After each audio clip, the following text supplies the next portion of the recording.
Começando mais um MMF Cast, um podcast que tem como objetivo trazer pessoas interessantes para um bate-papo que é descontraído, mas que vai explicar assuntos normalmente complexos.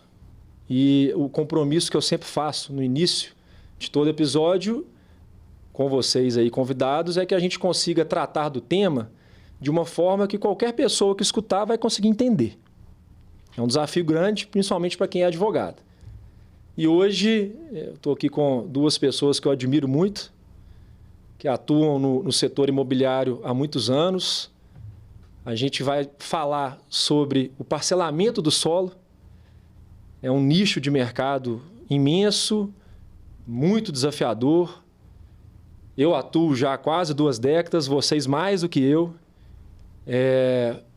Então é isso, apresentando aqui primeiro o Sérgio. Sérgio, ele é engenheiro mecatrônico, especializado em finanças pela Fundação Dom Cabral, fundador e CEO da Elevo Urbanismo e membro da ELO, que é a Associação das Empresas de Loteamento e Desenvolvimento Urbano de Minas Gerais. Obrigado por você ter aceito o convite, Sérgio. Obrigado a você, Lucas, pelo convite. E se apresente para o público, por favor. Bom, então eu sou o Sérgio, casado, pai de 3 crianças, a Ana Maria e o João Lucas, esposa Flávia advogada. Eu comecei a minha trajetória no mercado financeiro. Eu fazia as operações financeiras de crédito para o mercado imobiliário, né? Associado à Paramis Capital, lá participei de quase 500 milhões em transações financeiras, financiando diversos empreendimentos. E a minha trajetória no mercado de loteamento começa aí. Eu comecei a conhecer o mercado, achava que era um negócio interessante. E foi quando eu conheci os primeiros sócios que eu tive, né? Foi pensando em investir com eles em um produto. Acabei virando sócio da empresa. Ficamos um tempo sócios há 3 anos. E de lá foi feita uma cisão que criamos aí a Elevo. Elevo Urbanismo e Investimentos, né? A gente tem foco em empreendimentos tanto de loteamento aberto, quanto condomínio fechado, quanto condomínio de fazendas. Nós estamos sempre abertos a olhar para as novas oportunidades do mercado imobiliário. Excelente, Sérgio. Rony. Boa tarde, Bruno. Lucas. Cara. Prazer estar aqui, né? Participando desse bate-papo, né? Então, falando um pouco de mim, eu sou Rony, casado com a senhora Bruna, tenho 2 filhos, a Maria Luísa e o Davi. Sou engenheiro civil, formado em ênfase em transporte e logística. Atuei no mercado de baixa renda, né, construção civil, na parte de incorporação. Fui um dos responsáveis pelo Land Bank, a criação do Land Bank da tenda, quando foi feito a abertura de capital. E saio da tenda, conheci o mercado de loteamento, né? Aí encontramos na vida com o Sérgio aí, o Sérgio falou um pouco da Elevo. Então aí, né, para falar um pouquinho do loteamento. Excelente, obrigado por ter aceito o convite. Então hoje o bate-papo, o objetivo é a gente falar sobre o parcelamento do solo. Mas o que é o parcelamento do solo? É uma pergunta importante. Tem muita gente que não imagina o quão complexo que é o parcelamento do solo. E eu vou tentar conceituar de uma forma não jurídica, mas muito simples e verdadeira. O parcelamento do solo nada mais é do que você pegar um terreno normalmente grande, uma fazenda, um lote grandioso, e você vai passar por algumas etapas que estão ali previstas em lei, na maior parte das vezes. Você vai dividir aquilo ali em várias unidades, em vários lotes, se for rural, em várias chácaras, né? E isso pode se dar de formas distintas. Então você pega um terreno grande e divide em vários pequenos. É um negócio que, a princípio, ele transparece ser muito virtuoso. E você vai sair de um terreno que você pode vender para vender 30, 50, 100, 200, 500. Mas tem muita coisa por trás que a gente vai falar aqui. E tentando trazer para o público Quais são as etapas de um parcelamento do solo? E aqui eu vou focar no loteamento urbano. Eu dividiria nas seguintes. Eu vou falar a etapa e vou deixar vocês comentarem a respeito. Ok. Tá? Do início ao fim. Penso eu que a primeira etapa é a prospecção do terreno.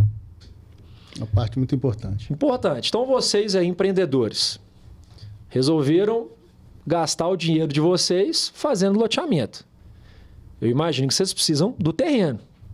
É a matéria-prima, né? É a matéria-prima. Como é que funciona? Como é que na prática se dá essa prospecção? É internet, é amigo que vai indicar, é pegar o carro e sair rodando aí os locais que vocês acham que é interessante? Como é que é? Conta um pouco para o público. Posso falar, né, Sérgio? Eu acho que está dentro da minha alçada aí. A prospecção ela tem muito dentro do que você falou, né? A gente tem hoje alguns meios de buscar o terreno, né? Buscar através do corretor, né? Que ele é um papel importante muitas das vezes, né? São pessoas hoje que buscam oportunidades, né, para ser desenvolvido. Então a gente tem uma gama de relação com alguns players, né, que buscam esses terrenos para nós, né? Existem alguns terrenos que o próprio proprietário, né, em prol de relacionamentos pessoais, que nos busca através de indicações ou mesmo relação pessoais com a gente, né?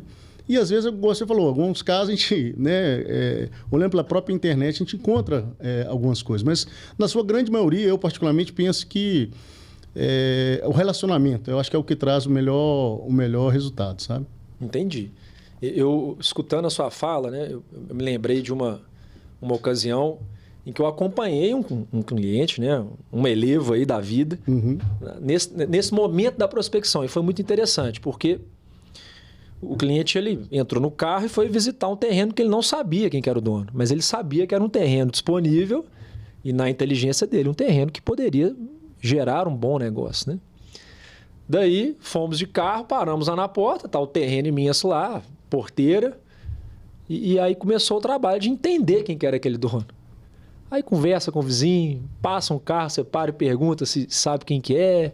É assim mesmo? Esse tipo de coisa acontece? Acontece muito. A gente fala que às vezes você vai ver um terreno e daquele terreno gera um outro negócio, né? Em relação ao que você mesmo falou. E eu falo muito que cada terreno tem a sua aptidão, né? E aí a gente acaba sendo construída aí a relação junto com cada terreneiro aí, né? Os nossos negócios, acho que a maioria foram feitos por relacionamento. Mas acho que tem um caso até bem engraçado, bem curioso, que é lá na Bahia, que foi mais ou menos assim, né? O Rony foi lá, entrou na propriedade, foi conhecer o proprietário, e eu acho que ele estava esperando uma pessoa careca também, né? Não, é engraçado porque o corretor tinha... A gente, igual você falou sobre o trabalho, a gente fez um trabalho de mapear algumas áreas, né? E dentro desse mapeamento, essa área em evidência, a gente não conseguiu ter acesso direto ao proprietário. Sempre quando ele ia lá, tinha uma porteira e estava fechado e tal. E a gente saiu daqui de Belo Horizonte para visitar o terreno lá e ver um monte das áreas. E a área que o Sérgio está se referindo, o corretor não tinha conseguido ainda falar diretamente com o proprietário. E nós chegamos, batemos lá, a porteira estava aberta. Falou, deu sorte, né? Eu falei assim, não, deu sorte não. Deus fez a gente chegar aqui. Claro. É um bom sinal, Deus, né? Sim. É o sorte, né? E aí batemos, chegamos, estacionamos o carro, aí entramos, o proprietário, inclusive até um juiz, e muito sério lá, e da hora que a gente começou a conversar, vi que estava um pouco fechado, né, e tal. E aí, depois da relação, teve um certo... ele não esperava, não era a gente, igual o Sérgio falou, não era o careca que ele estava esperando, esperava o careca no Renegade. Infelizmente, a gente chegou e o cara estava buscando o careca, né? Mas depois ele conta, é engraçado essa história, porque ele estava esperando não o careca Rony, né? Esperando uma outra pessoa. Uma terceira pessoa. Você apareceu e coincidentemente você tinha uma característica igual. O carro era o mesmo. Então, assim, foi engraçado e ele... Não é coincidência. Coincidência. Né, acho que assim, a importância, depois a gente sentou, conversou, ele explicou sobre o que a gente estava buscando. E talvez se ele não tivesse tido essa sorte, né? A gente não tinha... evoluído a conversa, porque ele é uma pessoa mais fechada, então estava realmente difícil de acessar o proprietário, né? Então foi bem interessante. O mais relevante, eu acho, nesse processo, que tem sido relevante para a gente, é que a gente, sempre que a gente conversa com as pessoas, sejam pessoas amigas ou pessoas que a gente não tem tanto relacionamento, a gente tenta ser sempre muito transparente em relação ao que é o processo de loteamento. até antes de construir qualquer proposta, de fazer qualquer discussão de negócio, a gente sempre constrói primeiro um relacionamento de proximidade, apresentando quem nós somos, como que nós trabalhamos, qual a nossa história e qual o nosso entendimento do desenvolvimento do negócio. Porque, na maioria das vezes, a gente está fazendo uma parceria, é uma sociedade de longuíssimo prazo, né? Uma relação muito longa, né? E eu imagino que o proprietário, muitas vezes, ele fica cabreiro, né? Chega cabreiro. Chega lá gente que ele não conhece, propondo um negócio de milhões. Esse proprietário, inclusive, ele falou para várias pessoas que ele recusou propostas melhores financeiramente naquele momento para ele, em prol da confiança que ele adquiriu na gente. Entendi. Né? Ele falou, eu confio em vocês, eu percebo que vocês são pessoas sérias, são pessoas corretas e que sabem o que estão fazendo. Então, isso é um diferencial tremendo, né? A gente tem outras negociações nesse momento, coisas relevantes também, e a gente percebe que isso tem sido um diferencial. Parte daí, né? A transparência, né? Porque, querendo ou não, muitas vezes aquele patrimônio, aquele terreno, por ser uma fazenda, um terreno grande em área urbana, é talvez um dos maiores patrimônios, né? Dele ou da família. Sim. Ou da família, né? Excelente. E avançando um pouco, então, nas etapas. A gente falou agora da prospecção. Prospector. Eu entendo que a gente chega num momento de diligenciar. É o tal da due diligence. Advogado fala muito essa palavra, né? Vamos fazer a due diligence do terreno. Eu já fiz algumas para vocês, né? O que é isso? Em termos conceituais jurídicos, due diligence é nada mais, nada menos do que você, normalmente advogado, você vai pesquisar em documentos, principalmente em documentos, o histórico daquele terreno que o cliente está pensando em prospectar e das pessoas que estão relacionadas com aquele terreno. E nessa hora costuma aparecer muita coisa, né?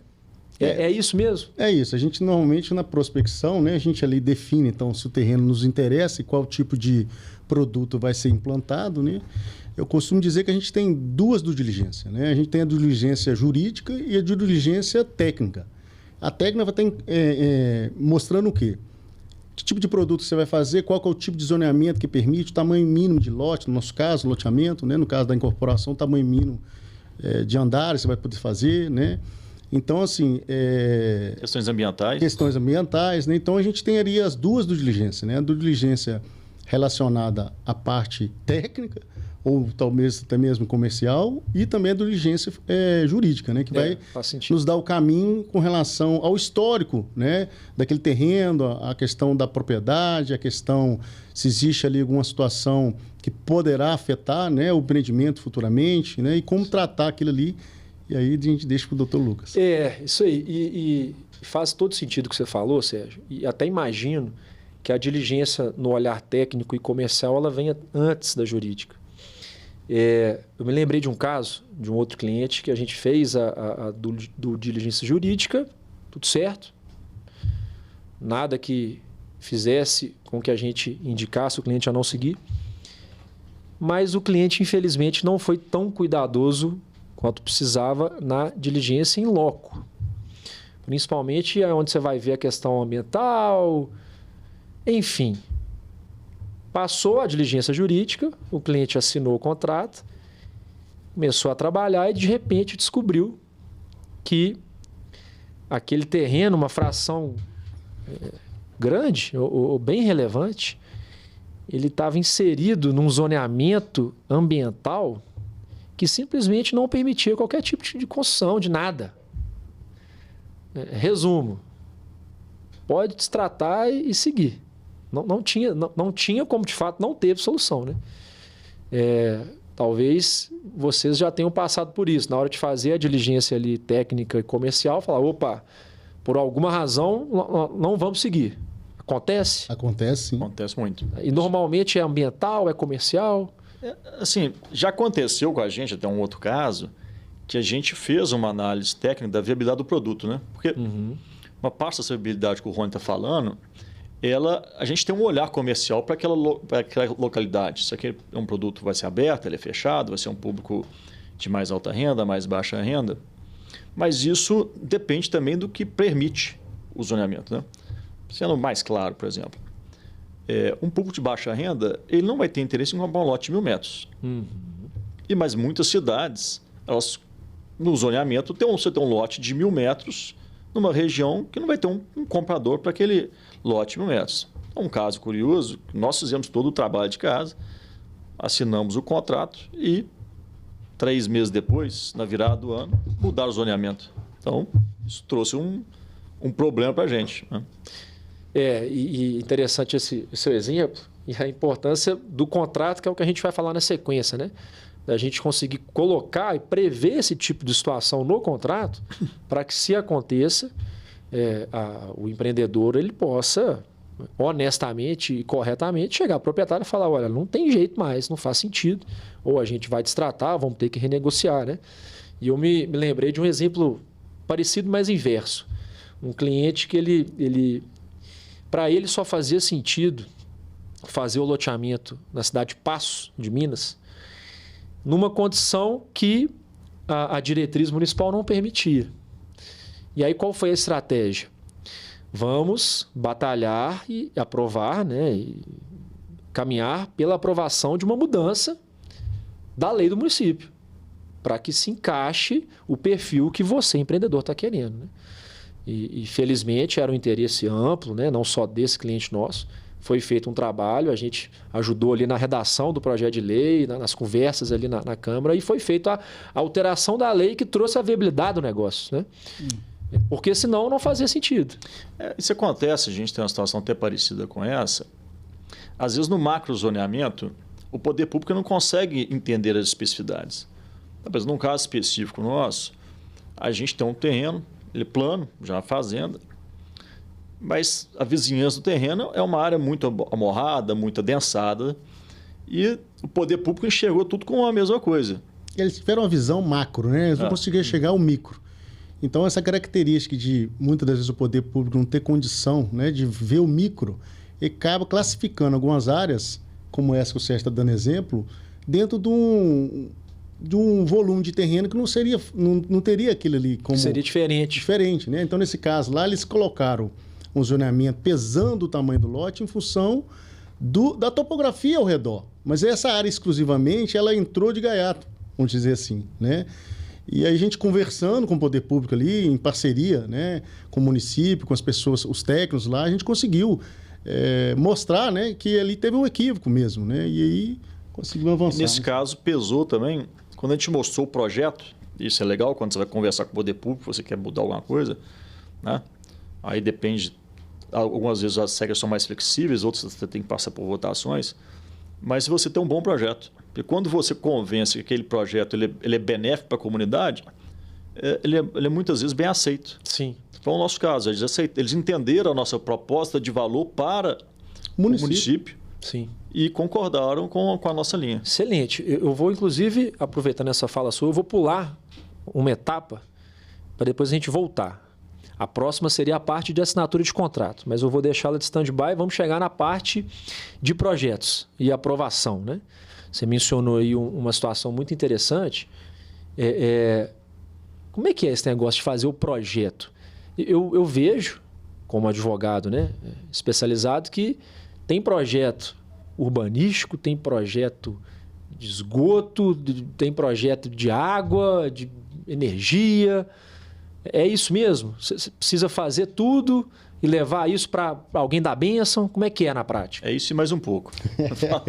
Eu costumo dizer o seguinte, né, Lucas? A gente fala lá até como uma piada interna que quando a gente negocia o terreno com o proprietário, a gente está negociando o terreno ainda com a mãe. O pai é o município. Uhum. Que muitas das vezes você tem que ir lá seguir algumas regras, né, impostas pelo poder público na questão do plano diretor e suas exigências. E a gente vai ter que ir lá convencer eles, né, sobre aquele projeto. E a gente, como loteador, eu acredito como empreendedor, a gente tem tido realmente algumas dificuldades, né, em burocracias, em dificuldades no geral, vamos chamar assim, né, Sérgio? Mas é a luta, não é fácil não. Eu falo que o processo ele é árduo, no sentido de não só a parte trabalhosa do processo, sabe? De burocracia pública mesmo, né? A gente tem sofrido. Eu vejo isso também de perto, né? E sofro junto com o empreendedor cliente. E é impressionante. Tem casos que a gente acompanha no escritório que, para aprovar os projetos e, consequentemente, né, viabilizar o loteamento, são 5, 6, 7 anos. Exatamente. Tem uma pesquisa que foi apresentada num dos eventos da Elo recente, que o prazo médio de aprovação são 5 anos. Impressionante. Assim, e mostrou o quão o país perde com isso, né? Eu te diria que esse talvez seja o maior desafio do nosso negócio. Porque você traz muita ineficiência. Você está conversando com o setor, e aquele setor, às vezes a prefeitura, a parte urbanística, e aquilo leva um tempo para ser discutido, porque querendo não poder ter muitos assuntos, então tem uma morosidade. Às vezes não tem entendimento do mercado, eles querem impor uma visão, às vezes, que não tem viabilidade econômica, você tem que discutir isso. E você aprova aquilo, e você caminha com aquela aprovação e vai para os outros órgãos, seja concessionárias, seja outras autarquias, né? E dentro desse processo, às vezes existem conflitos. E assim, até um caso engraçado que a gente está escutando hoje, e às vezes você está avançando e você percebeu que você pode melhorar um pouco no seu projeto, melhorar algo que vai fazer diferença, porque quanto mais você trabalha, mais você vai conhecendo ele.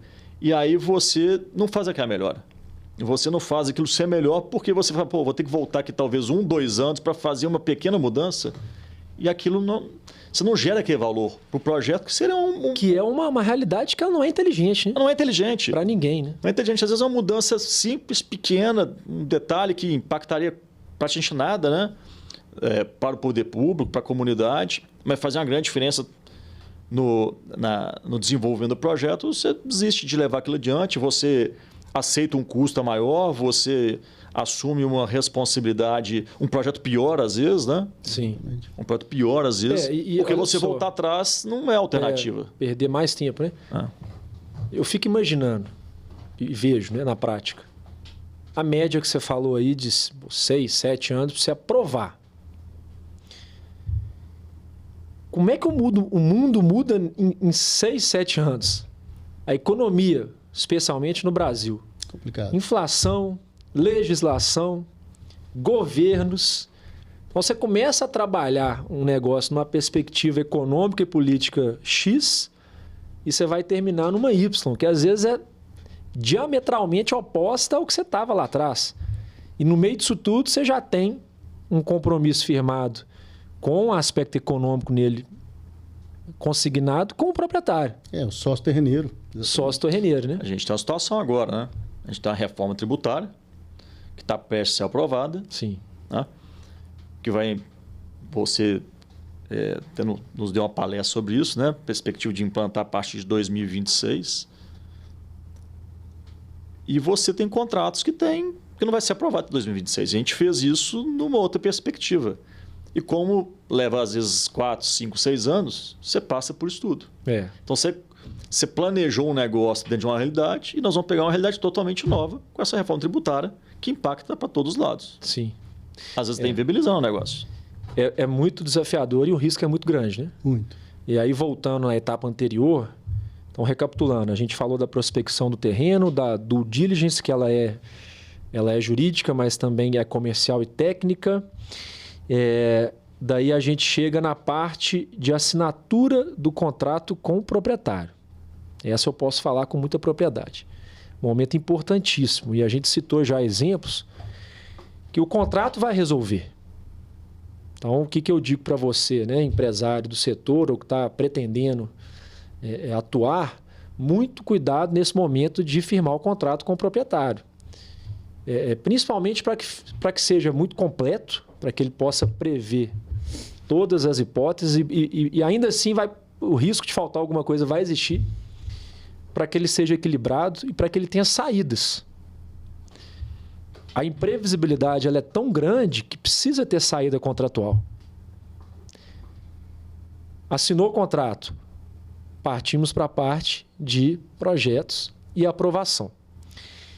Vocês falaram bem da parte de projeto, alguma coisa de aprovação e ainda em aprovação. Uma visão minha. O Sérgio falou, você vai conversar com o município, principalmente, e é importante para o público entender, né? A legislação do loteamento urbano ela é federal, Lei 6766, mas quem tem competência maior para tratar do assunto é o município, que normalmente tem uma lei municipal. Exato. Que precisa conversar com a lei federal e respeitar naquilo que precisa ser respeitado. Né? Então vocês vão conversar com o município. Mas também tem que conversar com a concessionária de água, aqui em Minas, Copasa. Precisa também conversar com a concessionária de energia, aqui em Minas, a CEMIG.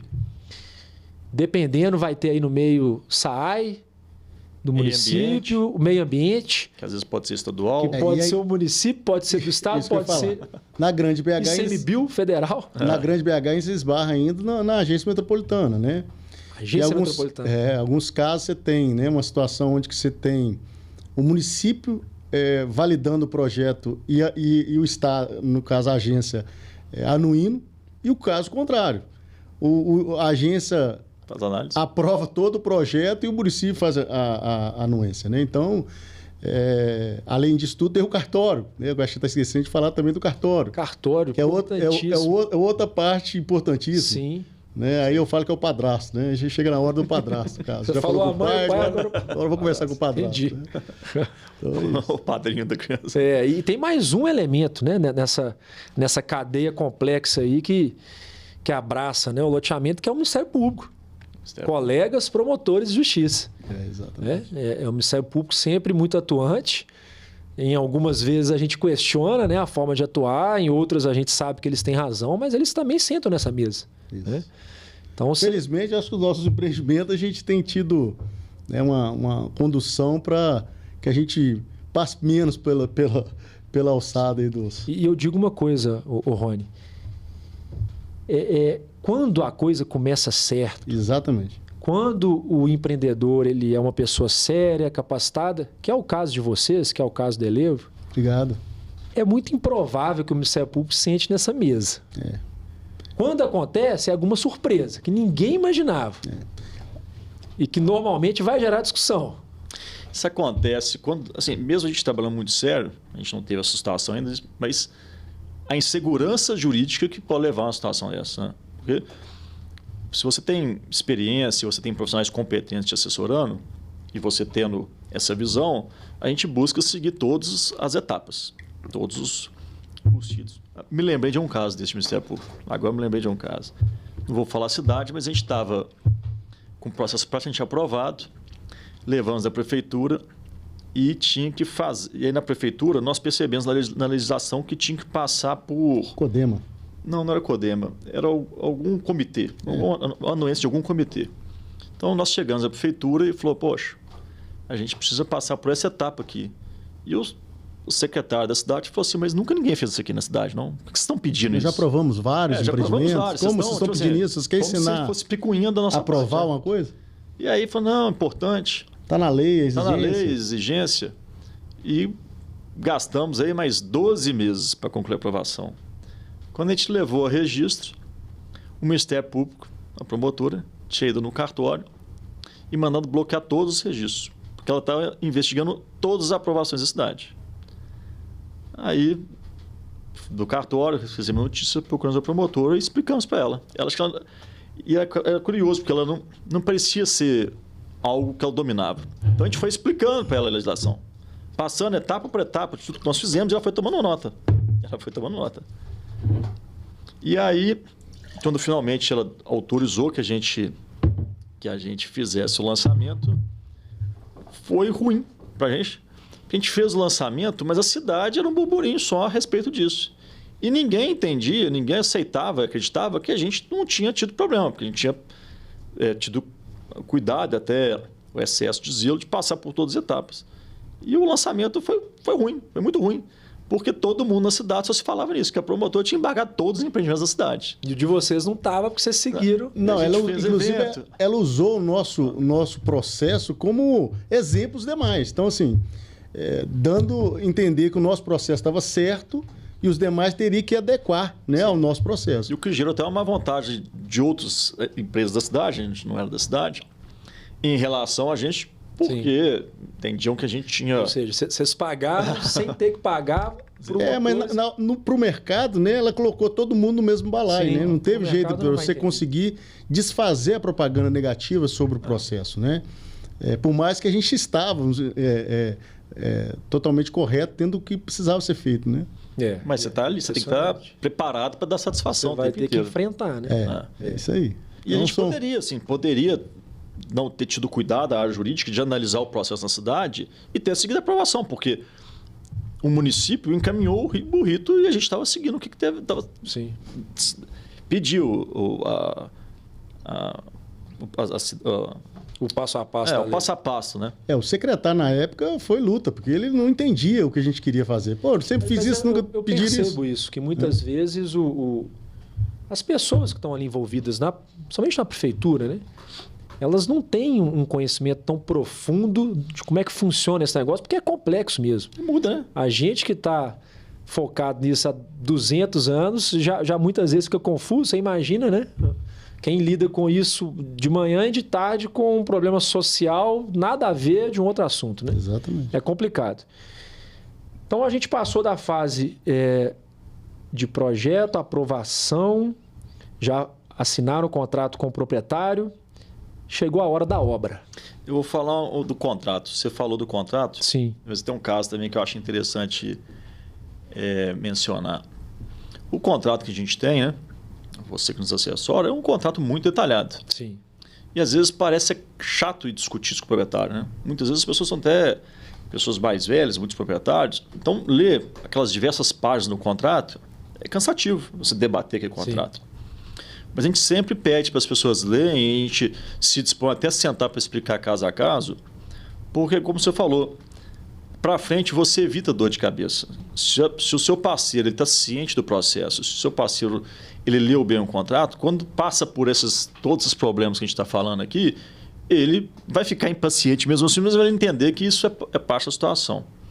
E um dos maiores elogios que eu recebi em relação ao contrato foi de uma prospecção que acabou dando certo lá na Bahia, mas a gente ficou até muito amigo do proprietário, um cara empresário de um grupo enorme, fatura mais de R$1 bilhão ao grupo dele, tem diversos terrenos, e a gente mandou o contrato para ele, eu falei, você leu o contrato, está de acordo?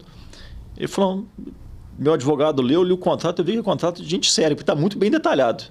Então mostra que você não tem nada para esconder. Eu falei, não, é isso mesmo, você pode ficar à vontade. Isso aí. Então isso cria um bom... O contrato é uma maneira também de você se mostrar. E de você já mostra que você é profissional, né? E você criar um relacionamento que vai sempre um relacionamento de longo prazo, ainda mais num país como o nosso, tem sempre turbulências. Então isso é muito bom. E obra? Essa parte que eu enxergo mais de longe, né? Mas eu sei que ela é casca grossa. Como é que é obra de loteamento? Você vai... Como é que é? Abrir rua, tirar terra, colocar encanamento. Como é que funciona isso na prática? Bom, a infra básica de todo loteamento é aquilo que as pessoas enxergam num bairro, né? Seria o pavimento, seja asfalto, seja tetravado. É você ter água, você ter esgoto, você ter energia, você ter o meio-fio, né? Iluminação pública, né? A iluminação pública. Esse é o básico, digamos assim. Se você vai fazer um condomínio, aí você já tem outras etapas de obra. Você vai cercar um empreendimento, você vai fazer uma portaria, você vai fazer um clube. Aí o clube pode ter N equipamentos, né? Em Minas Gerais, o Rony tem alguns casos bem interessantes também, obra é um desafio, porque a gente tem uma topografia muito acidentada, né? Então a gente faz obra em morro, né? Muitas vezes, né? O Rony até conta, na época de tenda dele, que a turma, lembra que é, Rony? A turma de Goiânia, né? O pessoal chegou, o que é um muro de arrimo?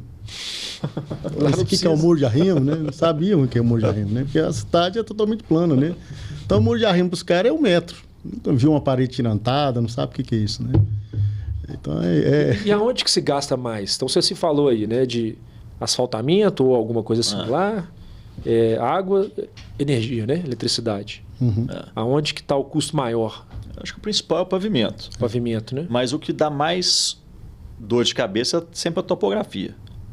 Que aí inclui a terraplanagem, né? Para nós aqui em Minas, ela é bem relevante, né? E a primeira etapa? É a primeira É etapa. a primeira etapa. Porque- É onde você vai abrir as vias, né? Então, Porque não é só uma questão de custo também, porque é onde você pode errar e prejudicar o loteamento. E dependendo da topografia que é feita e da terraplanagem que é feita, né? No caso, que vai gerar terraplanagem, você pode deixar um lote muito ruim, né? Você vai fazer um corte muito grande, o que a gente chama de testado o lote vai ficar... Às vezes até inviabiliza o lote. Vai ser um verde. Você tem que fazer o lote. Às vezes você tem que fazer a rua e o lote, né? Então, um dos grandes desafios que tem em Minas Gerais, na minha opinião, que a gente tem percebido, ela é realmente a topografia, no caso de obra, né? E não é uma etapa assim que se... também tem a ver com desembolso, né? No nosso caso, a gente executa, a gente lança com alguma obra executada, né? Mas essa etapa ela é que impacta principalmente no fluxo de caixa, né?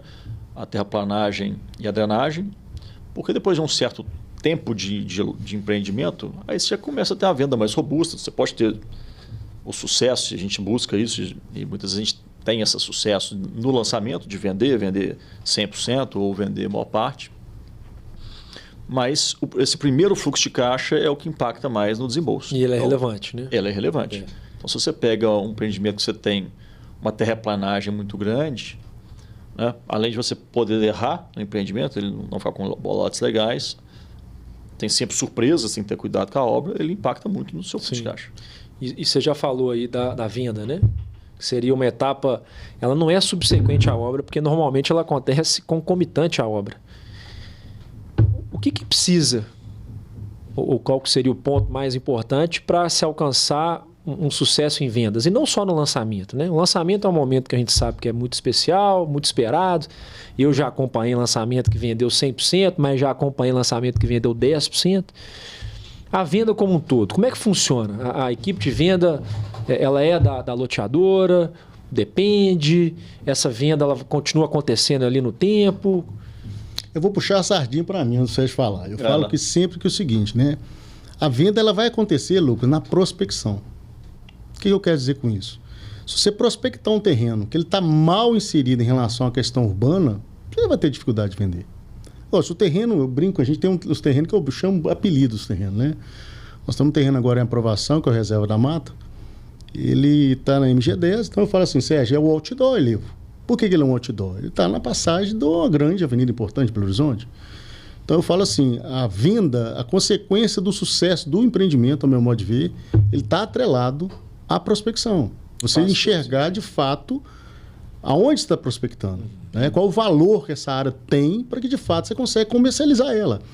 Eu costumo dizer que a venda vai ser consequência. Se você prospectar corretamente, você vai vender, com certeza. Eu brinco com o Sr. João, às vezes a gente brincando, discutindo sobre viabilidade, que ele fala sobre os negócios que já construiu durante toda a experiência de vida dele. Quando a gente apresenta a viabilidade, a gente tem os números lá, né, e tem a ver com a venda, porque o sucesso do empreendimento é atrelado também à venda. O final é isso, né? E eu falo com ele, falo, olha, eu te garanto que a economia do Brasil, infelizmente, eu não consigo controlar, Sr. João. Mas eu digo para o senhor com toda a franqueza, o meu produto, quando de fato a economia estiver boa, o nosso produto vai ser o primeiro a ser vendido. Porque foi feita uma boa prospecção. É uma prospecção que está enxergando de fato a liquidez daquele produto. Eu brinco que quem vende para Elivo tira pedido. Ele tem muito trabalho, forçação para vender. E, consequentemente, se gasta menos com as ações de marketing e venda. Isso. E aí, quando a gente está falando de prospecção, tem a ver com a localização e com a definição do produto, né? É aquele negócio. Você tem que entender o público que você vai atender. Qual o público que eu vou atender? Qual a capacidade de pagamento desse público? Porque não, né? Todo terreno ele tem um valor alto para o bolso de cada potencial cliente, né? É algo relevante no orçamento da família. Então, qual a capacidade de pagamento que essa pessoa tem? A localização. Qual é o produto que vai ser desenvolvido? Né? Como é que está o acesso? Como é que está a vizinhança? Como é que está... Se tem vista, não tem vista? Então, tem uma série de detalhes aí na prospecção que impacta totalmente no processo de venda. Você vê no processo de venda as pessoas falando isso. Nossa, mas aqui que vista maravilhosa. Nossa. Coisa que lá na prospecção você já vislumbrou que ia acontecer, né? Exatamente. É uma inteligência muito bacana. Eu acho já vi acontecer, né? E muito legal, interessante, quando o empreendedor, vocês, conseguem olhar para um terreno que eu não consigo olhar e imaginar que daqui todo 10 fatiado, anos é desenhado já na mente. E muitas vezes é isso, né? Você já pensa, mas está mais ou menos perto ali do centro, que está crescendo para o lado de cá, já tem uma via, já tem um negócio e tal. Qual a jornada aí para chegar lá? Qual ele que é tem a um jornada? acesso adequado, uma rua muito estreita, ele vai passar num lugar que é agradável para ele. Se for um casal, a esposa, na maioria das vezes, ela influencia tremendamente na decisão, né? Para não falar em todas, né? Para não falar em todas, né? No meu caso, acho que na maioria delas. Mas assim, as mulheres são muito atentas, né? Às vezes a gente, pelo menos eu sou mais desatento a certos detalhes, mas são muitos detalhes que são atentados ali naquele processo de compra e que é até interessante quando você participa de um processo de compra, você perceber que aquela leitura que você fez lá atrás, o que seria valor para o cliente, ele é um Realmente valor. Ele é um valor, né? Então, isso é bem interessante. E, além disso, bom, aí partindo para outra questão da venda. Nós não temos equipe própria. Eu já tive essa experiência de equipe própria, né? Nós já tivemos equipe própria, mas hoje a Elevo não tem equipe própria. E, por uma razão, assim, acho que cada produto, né, ele tem uma equipe que tem mais facilidade de trabalhar, né? E também a região, a praça, né? Por exemplo, se eu vou fazer um lançamento, como a gente está desenvolvendo na Bahia, a equipe de vendas tem que ser da Bahia, não posso levar uma equipe daqui para lá. Sim. Não vai funcionar. Eles conversam a língua da a linguagem é outra, né? O sotaque é diferente, né? Tem que ser a equipe de lá, né? Nesse processo, no lançamento, a gente costuma sempre ter uma empresa que coordena a venda, né? Coordena a venda porque o legal é quando a cidade engaja, né? Seja a maioria dos imobiliários, os corretores individuais, eles engajam porque eles gostaram do produto, e aí, obviamente, tem um marketing por trás. Então, a gente precisa sempre ter um processo de coordenação nisso do lançamento. Coordenação para o processo ser bem organizado, para a experiência do cliente ser boa, para o próprio corretor ficar satisfeito, entender que ele também está sendo justo com ele, dar a oportunidade para ele. Então, nosso processo de venda ele passa por uma coordenação de venda, mobilizar o máximo possível de imobiliárias, de corretores da região, da cidade, né? E vender bem o produto para eles, né? Acho que o seu primeiro cliente é a própria equipe de vendas. Sim. Eles têm que gostar do produto, eles têm que entender o valor, entender que aquela precificação ela é justa, né? Ela é justa em relação ao que está se propondo de valor. Então, é um ponto importante entender essa precificação. Então, tem uma série de etapas, mas tem muita gente competente que nos apoia nisso. E aí você começou a vendeu 100%. Muita gente acha que acaba ali, né? O trabalho do loteador, do empreendedor, mas não é. Por quê? Porque a venda, na grande maioria das vezes, ela é em sei lá quantas parcelas. Eu brinco que quando eu comecei a advogar nessa área, eu fazia contrato de 36 parcelas. Hoje eu faço de 240, 280. Ou seja, o empreendedor ele vai precisar, durante 10, 15 anos, gerir uma carteira de recebível. Como é que funciona isso na prática?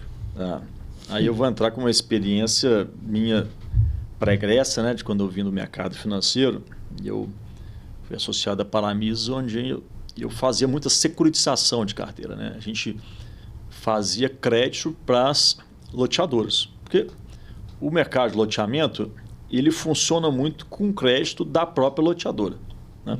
Você vende parcelado. O lote não é como um empreendimento, um apartamento, que você vai lá, compra ele pronto e financia no banco. Dificilmente você tem poucas opções de financiamento para o cliente final. Então, a maior parte do mercado de loteamento ele é financiamento da própria loteadora, né? Então, eu até brinco. Nós temos dois negócios dentro de um só. Nós somos incorporadores, desenvolvedores imobiliários, nós somos banco também. Sim, a gente tem um papel aí de financiamento que está cobrindo, na verdade, um gap, um déficit que existe dessa atividade no mercado financeiro, né? Bom, essa carteira, ela depende do perfil de cliente. O cliente de mais baixa renda, ele precisa de um financiamento mais longo. Então, é como você falou, 180, 200, 210... Parcelas mais baratas. Até 250 meses, exatamente, parcelas mais baratas. O cliente de poder de mais alta renda, você vê que ele não gosta muito de financiar. Né? A maior parte das vendas dos produtos que a gente tem de alta renda são... As pessoas preferem, a gente oferta outras opções, mas as pessoas preferem aí, comprar à vista, com desconto, ou com poucas parcelas. Né? Bom, no caso em que a gente financia o cliente no longo prazo, nós temos que financiar e que não tem que embutir uma taxa de juros, né? E que, no nosso caso, a gente tenta precificar qual que é o custo do dinheiro para a gente. Ou seja, eu estou financiando o cliente final, eu estou dando crédito para ele, mas quanto custa para ele eu vou tomar esse crédito do mercado? Uhum. A gente tenta fazer um casamento aí de taxa. Porque senão, se eu estou financiando o cliente por uma taxa abaixo do que eu encontro no mercado, eu estou, na verdade, perdendo valor aí no meu produto. Né? Eu estou dando desconto para o cliente. Então, a gente tenta fazer esse casamento. A gestão dessa carteira é uma gestão de relacionamento também. Né? No nosso caso, por exemplo, a gente procura produtos de alto valor. Né? Mesmo que sejam produtos da classe A, B ou C, a gente procura produtos que, para essa classe, tenham um valor diferenciado. Então, uma das questões que impacta também na carteira de recebíveis é o cliente perceber o valor do produto. Quando ele percebe o valor do produto, ele tende a ter uma fidelidade de pagamento. A inadimplência tende a ser baixa. Tende a ser baixa porque ele percebe que aquilo é um bom investimento. Uhum. Né? Mesmo nos momentos ruins, tem momentos piores economicamente que as pessoas realmente, né, têm mais distrato, têm mais dificuldade de pagar, é normal isso. Mas a gente percebe que os clientes fazem um esforço para segurar porque elas sabem que aquele produto ele vai valorizar. Sim. Aquele ativo vai valorizar.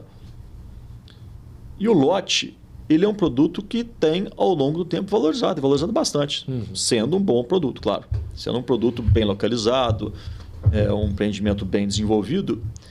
Eu fiz um estudo recente dos nossos empreendimentos. Todos os nossos empreendimentos, o preço do lote valorizou num tempo, né? Um prazo de tempo aí de 5 anos, mais do que a taxa Selic no banco. Então, aquilo foi um bom investimento. Então, isso tende a reter o cliente. E tem uma outra questão que aí tem a ver com como você financia o cliente. Né? Você tem tipos diferentes de modelos diferentes de financiamento. Tabela price, tabela saque, tabela... Limitações legais. Limitações legais. Então, você tem isso que também acho que impacta a sua carteira de recebíveis. Né? Essa etapa da administração eu noto que quem sabe fazer bem consegue multiplicar mais o resultado. E eu brinco com alguns clientes, né, inclusive com vocês, que eu fico na dúvida do que dá mais dinheiro. Se é você ser o loteador, o incorporador, ou se você ser o banco da história. Né? Porque a parte do financiamento, desde que você faça o cálculo corretamente, do jeito que o Sérgio explicou, é um bom negócio. Acho que não tem nada mais nesse país, principalmente, ou no mundo, que dá mais dinheiro que banco. Desde que bem gerido, desde que os produtos sejam bons, né? E que você entenda e aplique ali as limitações legais que existem também. A gente passou, então, acho que por todas as etapas do loteamento. Prospecção, achar o lote, due diligence, que é jurídica, é comercial, projeto, aprovação, obra, venda, administração de carteira. E aí eu fico pensando, e o tal do chacreamento? Aqui em Minas isso é muito comum, né? Segunda moradia, né? A gente escuta demais, né? Eu tenho uma chácara, eu tenho um sítio. E quando a gente vai entender o detalhe, né, do que é aquilo, quando a gente vê, quem vai muito ali para a região da Serra do Cipó, eu, por exemplo, placa ali, chacramento tal, glebas de 20 mil metros quadrados. O que é isso? Né? E é o que eu explico para o público. O chacramento é também uma modalidade de parcelamento do solo, só que o solo rural. não vai se aplicar a regra ou as regras da Lei 6766, ou pelo menos não deveria. Existem outras legislações que precisam ser observadas na hora que você vai olhar o fracionamento do terreno rural. Hoje, muitos municípios já estão trazendo essa lei. Então, você precisa olhar se o município que você pretende fazer o fracionamento do solo rural, ele tem uma lei específica. E eu noto que, se por um lado, em tese, o empreendedor vai gastar menos com infraestrutura, por outro, ele tem algumas limitações, e uma delas muito evidente, né? O tamanho ali da gleba, que podem tornar o resultado econômico pior. Dentre outros desafios, a gente poderia ficar um podcast aqui falando a respeito. Mas, enfim, que eu quero perguntar a vocês sobre chacreamento. Primeiro, vocês fazem? A Elevo faz chacreamento? Segundo, qual que é a opinião de vocês em relação a essa modalidade de parcelamento do solo rural? A gente fala que o nosso produto é um condomínio de fazendas, né? Porque a gente está ali fazendo o parcelamento seguindo o que a regra diz, né? De ter um módulo rural mínimo de 2 hectares. Né? Pelo menos nos municípios onde nós atuamos, assim são as regras, a gente segue essas regras. Então, como é um módulo rural, a gente faz um condomínio de fazendas. Então, o que é esse produto condomínio de fazendas? As pessoas, né, principalmente próximo de Belo Horizonte, todo mundo quer ter um acesso ao campo, um pé no campo, né? As pessoas às vezes querem ter ali um animal, quer estar na horta, ou quer só relaxar, né, descomprimir. Então, esse produto eu acho que ele tem muita aderência ao público dos grandes centros urbanos, né? É o que a gente entende na nossa prospecção. Por ser um produto rural, a característica deles são estradas rurais, né? Uma estrada rural bem cuidada, bem cascalhada, bem patrolada, mas essa é a premissa. Você tem um produto rural, ali você tem energia, mas é uma energia rural também, não tem iluminação pública, né? Porque o poder público não vai fazer a manutenção da iluminação pública, né? Sim. Quem faz isso é a prefeitura, então não é a competência da prefeitura, não tem esse processo. Então, é uma energia rural, né? Aí você tem água, né? Que a gente capta em poço artesiano e portaria, né? Um controle de acesso. Esse é o produto que a gente tem desenvolvido. O que a gente tenta fazer é fazer um condomínio em que possa as pessoas ter uma beleza natural, né? Os produtos que a gente busca ter um diferencial nesse sentido de estar ali, e só de estar ali já ser um prazer, né? Sim. Eu fico feliz assim, de sentar na mesa com quem faz esse produto e faz da forma correta, porque o que eu noto que acontece, tem acontecido muito, e aqui em Minas, com certeza, mas não só, alguns empreendedores desvirtuando esse produto do chacreamento, que tem lá suas características, peculiaridades e limitações. E a principal desvirtuação que eu vejo é querer fracionar num tamanho menor do que a lei permite. A regra aqui em Minas, né? O Sérgio falou aí do hectare, mas existem municípios já que estão legislando, reduzindo isso. Uma certa novidade, tem lá as suas controvérsias, mas isso tem acontecido em outros estados, muito mais do que aqui. Vou citar exemplo do Mato Grosso, de Goiás. Mas fato é, aonde não há uma lei que permita e você precisa aplicar ali, né, o tamanho mínimo do módulo rural, do hectare, etc., é preciso respeitar. E, infelizmente, a gente vê que muitas pessoas não respeitam e acontece o tal do subfracionamento ou do parcelamento do solo rural irregular, que gera confusão pra caramba e eu acho que não é o caminho, né? Imagino que vocês pensem de forma semelhante. Sim, sim. Tá. Partindo para o próximo tema. Agora vamos começar a exemplificar. Conta para o público. Vamos fazer o seguinte, cada um conta um, pelo menos. Mas tem que ser um exemplo, como diz o mineiro, um exemplo bom. Bom. De desafios que vocês vivenciaram nesse processo aí, que a gente colocou em etapa, situações que aconteceram.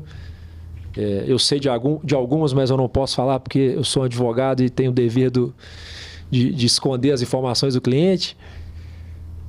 Conta para o público pelo menos uma situação interessante. Puxa vida. Então, várias. Vamos pensar numa aqui, deixa eu ver.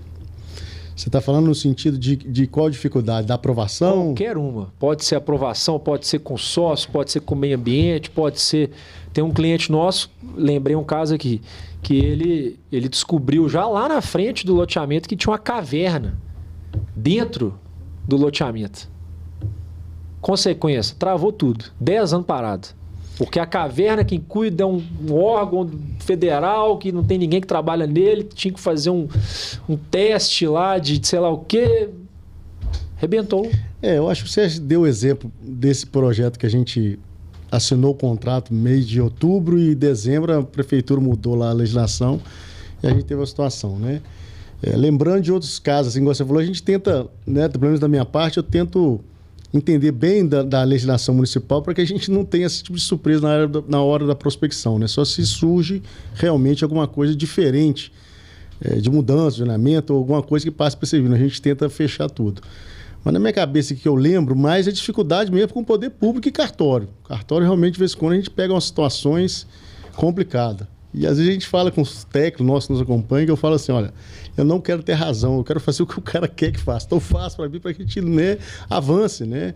E ele tem lá um rito do cartório, então vamos seguir direitinho para a gente não ter dor de cabeça, né? O advogado brinca que cada cartório tem sua lei, né? Totalmente. Infelizmente é assim, Lucas. Tem um caso também de desafio, né?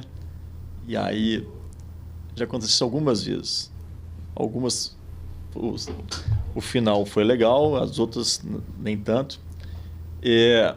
A gente foi, prospectou, fizemos um baita estudo, caminhamos com a aprovação, meses negociando com o proprietário, ficamos amigos do proprietário. Puxa vida, você lembrou de uma boa. Ficamos amigos do proprietário. Essa é boa. Mandamos o contrato pro proprietário. E aí fomos sentar com o advogado colocou 1000 dificuldades, né? Não estava entendendo aquilo, cara. Aí, assim... Acho que o negócio no final estava tão desgastante e a gente foi... Aí, cada vez que a gente ia analisando mais e conversando, a gente foi vendo mais dificuldades no negócio. Aí a gente foi perdendo um pouco o interesse também nesse caso. Mas aí, tempos depois, a gente não deu negócio, né? Não, o mais incrível disso aí é que o proprietário mesmo é amigo, a gente virou amigo. Assim, a gente não fez negócio, mas virou amigo. Mas o negócio não andava em função do nosso amigo advogado da mesa. E a gente descobriu depois que o advogado tinha pegado... O nosso contrato. O nosso contrato. Replicou. Pegou todas as causas do nosso negócio, negociou com outro e ele era o intermediador. E ele constava como intermediador. Foi um caso engraçado. Isso foi o final que não deu certo. O final já deu certo, foi um pouco diferente. Também esse a gente fechou o negócio. Mas também a gente já tinha, depois de muito tempo, conquistado a confiança do proprietário, acertado, apertamos as mãos. E aí, na mesa da reunião, já discutindo com o advogado fala, cara, ó, eu já levei outras opções melhores que a sua para o meu cliente. E, por que ele vai fazer com vocês? Por que ele vai fazer com vocês? O cliente falou, não, porque eu confiei nele. Então... E engraçado que agora a gente teve uma outra situação parecida numa negociação que a gente está tendo. Então, assim, é engraçado isso que em algumas situações... O advogado está virando nosso concorrente. O advogado é cliente virando nosso concorrente. Cuidado, né? Ele não está sendo só um de interesse. Ele não está sendo só um conselheiro e só um advisor do cliente. Ele está sendo um concorrente. Ele quer ser ou o incorporador ou o corretor. Você fala de desafio, isso tem... Isso me chamou a atenção, porque até recente agora tem uma situação. Ótimo exemplo, né? Eu falo com os colegas, sócios, escritório principalmente, que o bom advogado é o fazedor de negócio para o cliente, né? Esse que é o cara que, na minha visão, que merece ali respeito, merece ser bem remunerado, sem conflito de interesse, né? Legal. Caminhando já para o fim, tá? Primeiro, eu quero entender de vocês qual que é a visão desse mercado de loteamento, de chacreamento. Como é que ele está hoje? Se ele mudou do que estava antes? Eu imagino que sim. Né? Eu enxergava esse mercado pré-pandemia de um jeito, hoje eu enxergo de outro. E quais são as perspectivas futuras, né? Como é que vocês estão enxergando isso? E se vocês puderem responder a essa pergunta, essa provocação. Falando de Minas Gerais, mas também do Brasil, eu acho que é legal porque vai ter gente escutando daqui e de fora.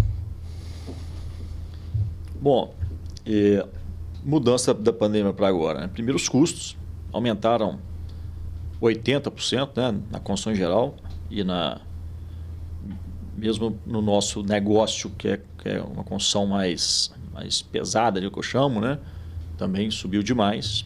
Então, as referências que a gente tinha anteriores de negócio já não se viabilizam mais. Né? Então, isso... E vai mudar ainda mais agora com a reforma tributária que a gente estava falando. Então, sob ponto de vista de custo, a coisa está mais complexa. A gente percebe também, de uns tempos para cá, uma demanda maior dos municípios por contrapartidas da nossa parte como empreendedor.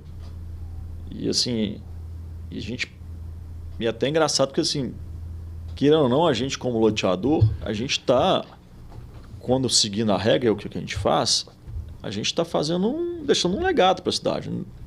Como disse um outro loteador num evento recente, não existiria esse prédio se não tivesse um lote aqui. Né? Tivesse urbanizador, né? A gente fez a urbanização. Pegar a tal fazenda que você começou no início da prospecção e transformar aquilo ali em algo urbano, né? A gente como loteador, a gente auxilia o município a ser ocupado de maneira ordenada e com infraestrutura. Porque também tem muita situação que a gente vê para todos os lados de invasão. Sim. Né? A QTE está ali, ele e gerando receita de PTU, né? E aí a invasão gera um grande problema para o município porque não tem nenhuma infraestrutura para receber aquelas pessoas. E mesmo assim, a gente tem percebido muita demanda dos municípios por contrapartidas. Né? E que não, a ocupação também do loteamento ela é lenta. Você não traz tanto impacto de ocupação. A ocupação de um loteamento muitas vezes pode levar 10 anos. Né?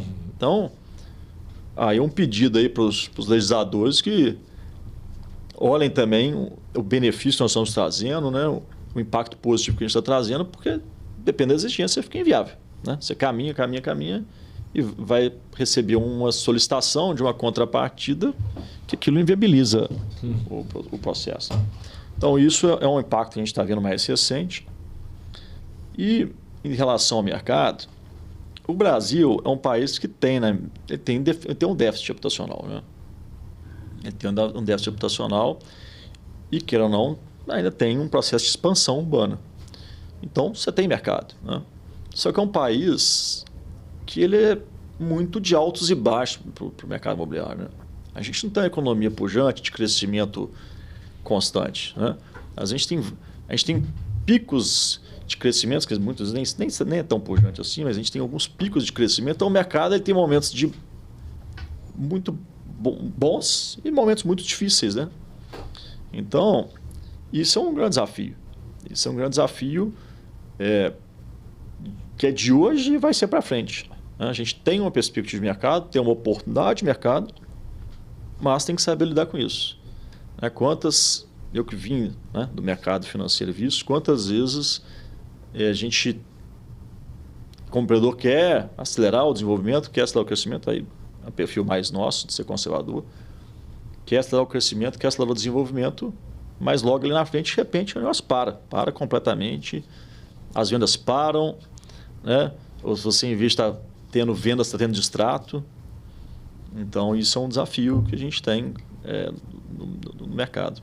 E aí tem uma transformação também, eu acho, demográfica de produto, para ser honesto. Não acho, assim, com exceção de alguns segmentos, eu acho que os imóveis tendem a ser mais compactos, né? Antigamente se falava muito em lote grande, né? Lote de 1.000 metros, lote de 2.000 metros. Hoje, né? Dificilmente você vai buscar desenvolver numa área urbana um lote de 1.000 metros, né? Então você tem que buscar lotes menores mesmo, até porque as áreas são mais escassas. As próprias famílias diminuíram muito, né? Hoje... Sim. O perfil mudou, né? O perfil mudou, né? E vocês da Elevo têm olhado para fora de Minas? A gente está em Minas, a gente já tem negócios na Bahia, né? A gente gosta muito, assim, eu sou apaixonado pela Bahia.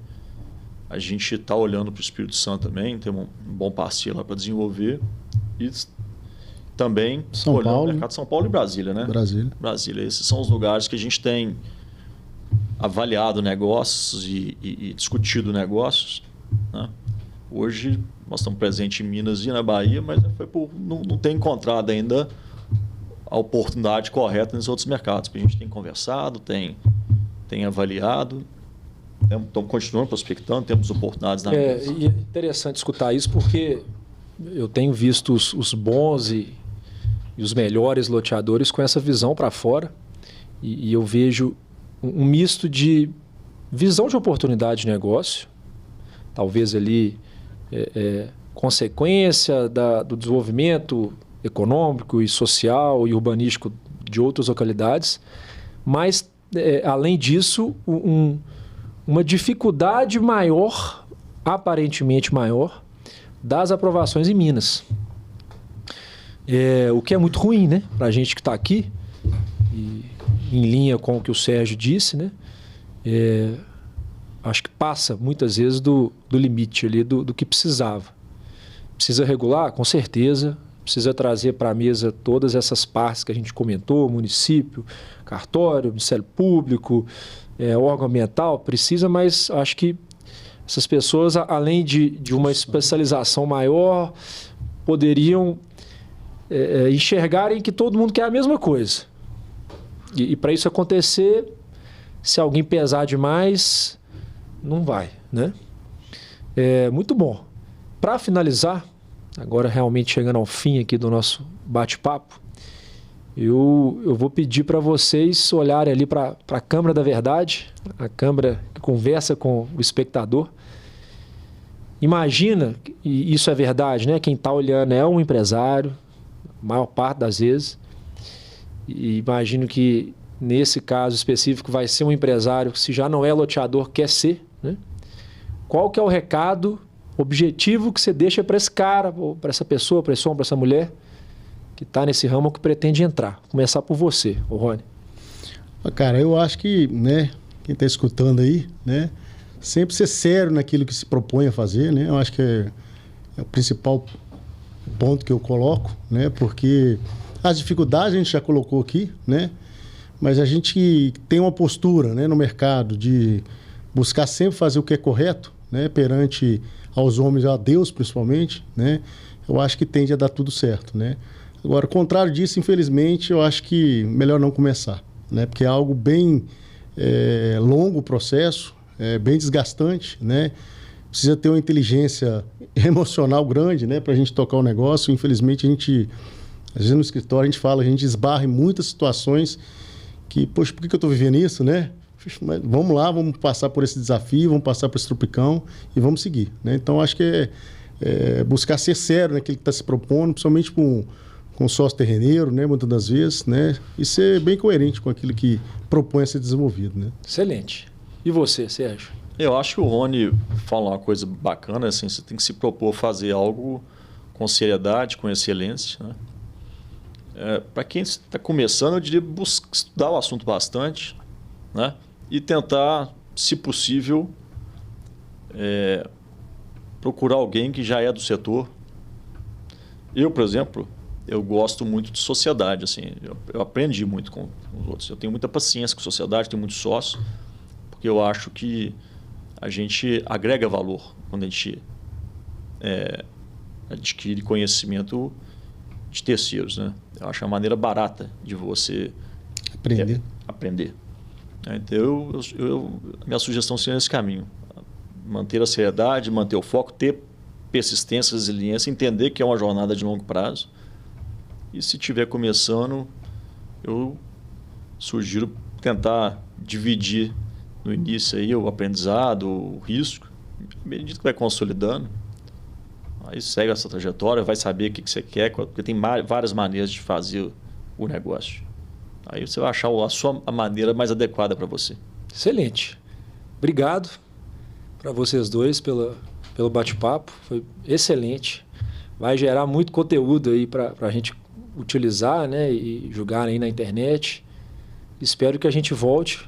Tem muito tema específico que interessa para esse setor. O Sérgio falou da reforma tributária, a gente falou aqui alguma coisa de chacreamento. A gente volta em breve. Obrigado. Obrigado. A gente que agradece, Lucas. Valeu. Valeu.